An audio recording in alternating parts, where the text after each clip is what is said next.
Welcome to this week's The Wrap, where every Saturday we talk about what's happened in our region here in Broken Hill and beyond. I'm Stuart Kavanagh, and I'm joined by the editor of the Barrier Truth, Mr. Tony Bosworth. Tony, how you doing, mate?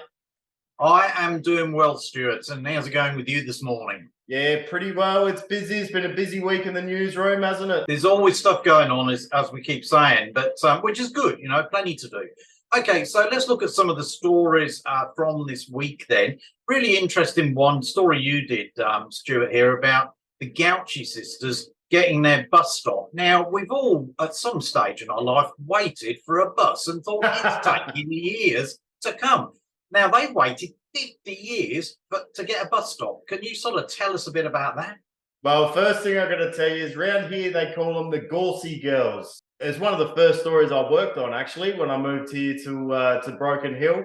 And it's nice to see some sort of closure with it. Apparently, a local named Wayne Pavlich had a lot to do with sort of making it happen, along with Broken Hill City Council. It's amazing that it's taken so long, but I suppose, look, at least it's there now, this bus stop, so that's good news. But yeah, really, really touching story, that, and a great community story too. Now, look, another big thing in the news this week has been the PBS reforms, in other words, your medicines, basically. This came up in the budget, and the government have decided essentially to give people cheaper prescription medicines. But there's a bit of controversy because pharmacies are crying poor. They're saying that they're going to lose money and some might even have to close. So, look, it's shaving a little bit off the cost. Basically, what it means, instead of having to go every month and get, your 30 tablets or whatever, you can get 2 lots in one go. This is something that happens in many other countries around the world. They haven't really had a problem with it. So we'll see what happens, but definitely pharmacists will lose a bit of money. So, it's not good for them because they get paid every time somebody puts a script in. But we'll see how that goes. That's an interesting one. Okay, Sunset Strip. Look, this is an interesting one. Of course, everybody would know this is the community down out Menindee way. And they've had a sign up there, a really, really great sort of 1960s, and it literally is a 1960s sign, and it needed a bit of a refresh, of course, after all these years. I like this story a lot. It's written by our good friend Dylan Stein, and look, with all stories, as we know, people are important, pictures are important, but this story has some great quotes as well. Now, one of the residents there, Desmond Stone, he said, "Sunset Strip is about sunsets, colour, brightness, life and beauty. That's what we wanted to show in this sign. We're not a rusty community."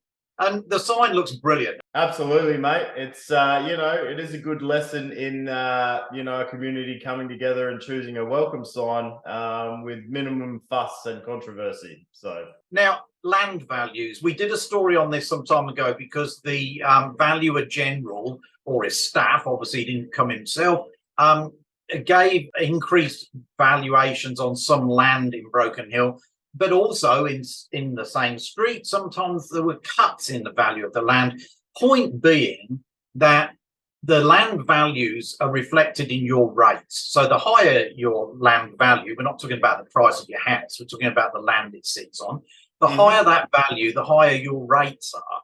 So council fought against this. They said it doesn't make sense, and we looked at the figures, as you know, Stuart, and they're just all over the place, weren't they? They were ridiculous. Yeah, some of them went up like over 400%. I mean, it's crazy. Anyway, the good news is that following pressure from the council, primarily, the valuer general has said there'll be an independent audit, an independent review coming up. Now, this is not going to help anybody. It's not a quick fix. It's not going to help anybody with their rates this time round because they've already been decided. But, next year when they roll around and they're renewed or increased or whatever, hopefully some of them drop because of these, these different land values. But we'll see what happens. It's an interesting one, and we'll keep an eye on it for sure. Now, a bit of a strange one here. UFOs apparently have potentially been visiting Broken Hill. Journalist Mel Gates has done a story on this. Now, most of the people who she talked to didn't want to be quoted by name, and I think it's probably because they think it's a bit embarrassing. But look, here's the thing. One of the people we talked to said she saw, and this is at the southwest of the town, basically, obviously at night, Right. she had seen light lights. She'd seen lights in the sky, and said that once it got so bright, it was 5 times as bright as Venus. I don't know how you measure that, but anyway, the evening star. And it Right. moved in a diagonal downward direction to the ground, she said. Week before St. Pat's, she first saw this, back in March. She counted 14 single lights about a minute or two apart, going off in different directions around the same time. And she also saw some in a triangular formation. Now, it's not just the one person. Some of her relatives have seen it, and other people as well. So we want to find out if you've seen any of these lights as well. I mean, what do you reckon, Stuart? Are we being visited by aliens, or as some would say, beings from away? I don't know. Maybe they're just people from Sydney with powerful torches out there messing around. What do you think? Listen, I am a skeptic, but I'm all for hearing more people's stories, and maybe we can prove that there is something out there. We shouldn't make too much fun of it because, maybe there's something in it. Who knows? Okay, Mother's Day. Big day on Sunday, of course, for all mums. We're talking meals out, families gathering around and all of that. We had a story on a young man who's making flowers out of Lego, I think, Stuart. You've been looking into this. What's the story here? So, a 5-year-old Emmanuel got some Lego from his folks during the school holidays.